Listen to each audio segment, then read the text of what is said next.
Welcome back to the Deep Dive. Today we're jumping straight into something. Well, something very specific and quiet. A concern that I think feels intensely personal for a lot of people. It really does. We're looking at the work of Jaime Hoerricks, who works right at this intersection of Gestalt cognition and trauma. And the question we're unpacking, it's this moment of hesitation a parent might have. Or, maybe an adult just coming to understand themselves. Right. And they're wondering, am I misreading myself? Am I misreading my child by just assuming everything that's complicated, that it must be trauma? That's the tension right there. And this isn't about denial. It's not about trying to minimize hard things that happened. No, not at all. It's more of a gut feeling, a sense that your own mind or your child's mind is already coherent and already works in a very specific way. And maybe the trauma is just, influencing that and not defining the whole thing. Exactly. So our mission in this deep dive is really to give permission. Permission to stop looking at the way a mind is naturally built as if it's some kind of pathology that needs to be fixed. Okay, because this anxiety, it's often created by something Hoerricks calls the diagnostic fork. And the diagnostic fork, yeah. It's this binary choice that families are almost always forced into. You're told. It's one or the other. It's either this is trauma, meaning something went wrong and it needs to be resolved in a specific way, or it's just how the mind works. Which implies you have to downplay any harm that happened. Right. Right, to protect the person's identity. Exactly. And we have to say this right up front. Okay, let's unpack this. That choice is a trap. It's a total trap. It forces you to defend one story, to come up with an origin, what caused this, before anyone's even started listening. It trains you as a parent or as an individual to just keep searching for damage, just in case. Right, just in case. Acknowledging a natural difference means you're missing an injury. And the reality is that, well, neither side of that fork really gets at the complexity of a person. They're not competing theories. They're operating on different levels. Totally different levels. One is the architecture, how the system is built. The other is, well, it's the weather. It's what happens to that architecture. So let's start with that architecture. We need to get really clear on what Gestalt cognition is. Yes.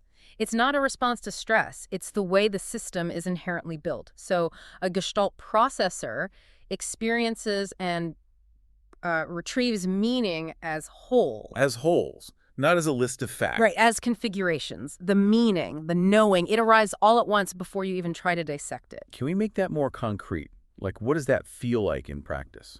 Okay, so think of remembering, I don't know, a class from high school. An analytic processor might recall the date, the key names, the sequence of events. Linear story. Linear story. But a Gestalt processor, when they retrieve that memory, they don't just pull up a fact. They pull up the whole thing. The whole field. The whole field, the light in the room, the feeling of the chair, the atmosphere between people. It all comes back together super dense. So when they try to talk about it, they're not just grabbing a sentence. They're trying to translate this huge relational field. And the language lags behind. Not because they're flooded or disorganized, which is a classic trauma response, but because they are holding so much more than can be said in one or two sentences. That distinction is so critical. The architecture comes first, because then trauma isn't the thing that creates the system. It doesn't invent the architecture, no. It can shape it, for sure. It can alter which patterns feel heavier or more urgent. But the structure itself was already there. It was already there. A Gestalt mind exists first, and then it lives. It doesn't emerge because of trauma. The source material has this great analogy. The forest and the storm. The forest and the storm. The forest, with all its complexity and its growth patterns, it was there first. The storm, the trauma moves through it. It might bend branches, shift the ground. It leaves its mark. It leaves a mark, absolutely. But the storm didn't grow the forest. The structure is still there. It's just weathered. And if you see it that way, you locate the trauma correctly. It's weather, not ruins. Exactly. Okay, so here's where it gets really interesting for me. If the architecture is built for wholeness, what does trauma, which we usually link with fragmentation, even look like in that system? Well, that's the thing. In analytic models, we're trained to look for fragmentation, broken memories, a disordered narrative. That's the textbook sign. But a Gestalt system, it resists that. It's built to hold things together. It is. So instead of scattering, the disruption shows up as massive intensity. The whole experience comes back, but compressed. The sensation, the context, the meaning, bam, all at once. So the wholeness is there, but the pressure is just immense. Immense. And this shows up in a behavior called recursion. Okay, what's that? Recursion is when a person keeps coming back to the same material, the same story, the same subject, over and over again. And from the outside, that looks like being stuck. It looks like being stuck or avoiding the issue or like you're just circling defensively. But for the Gestalt mind, it's not that at all. No. It signals that integration is in progress. They have to re-enter the whole field to translate a new layer of meaning. They aren't just stuck in the past, they're working on it in the only way their system knows how. So the experience weights, whole and heavy, instead of breaking into little pieces you can sort through. Precisely. And you can imagine how this gets misinterpreted. All the time, I bet.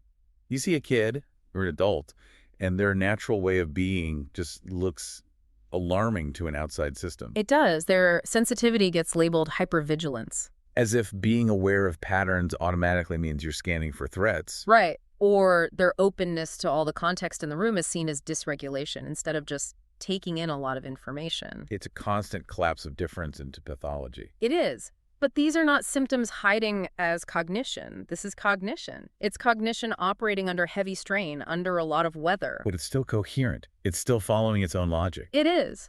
And understanding that helps you see the trauma as a force moving through the structure, not the source of the structure. Which brings us to, I think, the most emotionally charged part of this. The parent's fear. That constant nagging anxiety that if you choose the wrong interpretation, you're failing to protect your child. Yeah, the fear of normalizing something that's actually harm or overlooking an injury that needed to be treated. And we have to be clear that pressure isn't just internal.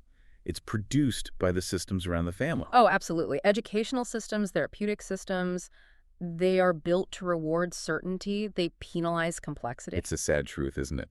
Yeah. That support often depends on you telling a simple, clean story. If you can't point to the specific cause for the specific behavior, the resources can just dry up. And this creates what the source calls the profound structural mismatch. It's a huge mismatch. Most of our institutions are built for linear stories, a clear beginning, middle, and end, single cause explanations. So a Gestalt child shows up, processing everything all at once, relationally, and they're just read as too much. Their intensity is treated as an excess that needs to be managed down.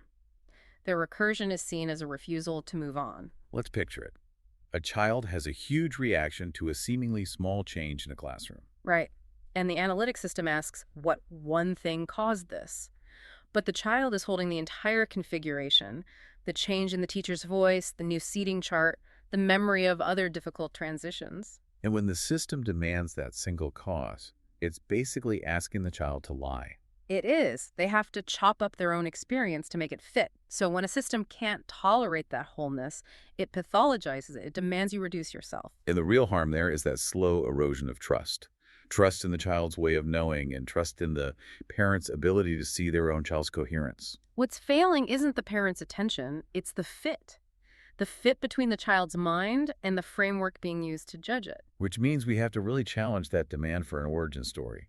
The whole what came first, what caused what question. In a complex, lived system, that logic it falls apart. It's a distraction. So the key shift is to stop focusing on origin and start focusing on interaction. Yes. How are these things influencing each other right now? We don't need a verdict on the past to act in the present. So the question changes from, did trauma cause this mind, to, how does this trauma interact with a mind that was already built this way? Okay, so Gestalt cognition is the storage system, the configuration. And trauma is what changes the emphasis. It makes certain patterns feel urgent, heavy. The job stops being detective work and starts being interpretation. And when you see it that way, a big reaction doesn't automatically mean a lack of resilience. It could just mean the system is processing a huge amount of information at once, in its own way. And when a memory shows up whole, heavy, and intense, that's not proof that no work has been done. It is the work. For a Gestalt system, that wholeness is the form the meaning has to take before it can be safely translated. So the practical response here, especially with late recognition, is not panic. It's so much quieter than that. It's about relational steadiness. Relational steadiness, I like that. It means protecting the child's coherence, believing that their way of making meaning is organized, even if it feels unfamiliar to you. And allowing understanding to show up on its own schedule, even if that means recursion, that re-entry. Trusting that process. And maybe most importantly, separating two truths. Okay. The truth that this was hard, which you never ever minimize, and separating that from the assumption that this must be broken. Care isn't a courtroom. It's not a courtroom. You don't need a verdict before you're allowed to act, to attune, to protect. The support is justified by the need you see right now. So what does this all mean? When we bring it all together, the real shift is from needing to decide. It is simply needing to notice. You don't have to answer the question, is it trauma or is it cognition? Yeah. Before you can respond with care and patience. And it's a refusal to reduce the beautiful complexity of a person. A Gestalt mind works in configurations. Trauma leaves weather, not ruins. The coherence is there, even if it looks dense from the outside. And there's such a freeing power in that. Knowing that support doesn't depend on you pinning a behavior to a single provable cause. It really is freeing. So if late recognition isn't an emergency to be fixed, but an invitation to slow down, what becomes possible? What new ways of advocating, of being steady for someone, open up when we just focus on the present interaction instead of chasing an origin story we may never find? That's the question to carry with you.